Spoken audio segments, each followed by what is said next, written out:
রাজ্যে যোগ দিবসে মেগা ইভেন্ট। কলকাতায় আসছেন প্রধানমন্ত্রী। মুখ্যমন্ত্রী শুভেন্দু অধিকারী আগেই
সারা পৃথিবী জুড়ে আমরা ইন্টারন্যাশনাল যোগা ডে পালন করব।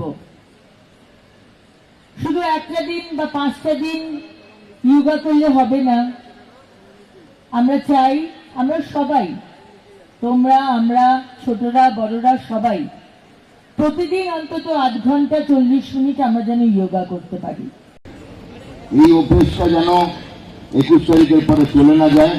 আমি স্কুল কর্তৃপক্ষ, যাদের বাচ্চাদের মায়েরা, বাবারা, সবাইকে, অভিভাবকদের বলবো যেন এই জিনিসটা বাড়িতে তবু শুরু থাকে। প্রত্যেকদিন সকালবেলায় যদি এটা আমরা পালন করতে পারি, আমাদের বাচ্চাদের শরীর, মন ও স্বাস্থ্য একসঙ্গে সবকটাই ভালোভাবে চলবে। সারা পশ্চিমবঙ্গে আমরা জায়গায় জায়গায় নোংরা দেখতে পাচ্ছি। আজকে স্বচ্ছতা সে স্বাগত। আমরা আমাদের শহরে, আমাদের জীবনে স্বচ্ছতা, সবুজ, সুস্থতা ফিরিয়ে আনবো। তাহলেই আমরা সোনার বাংলা গড়তে পারবো। তাই আজকে তোমরা যে কম্পিটিশনে পার্টিসিপেট করেছো, ট্র্যাশ টু আর্ট, ট্র্যাশ থেকে তোমরা আর্ট তৈরি করেছো। তার জন্য সবাইকে, যারা পার্টিসিপেট করেছো, যারা মোটিভেট করেছো, সবাইকে আমি শুভেচ্ছা জানাই।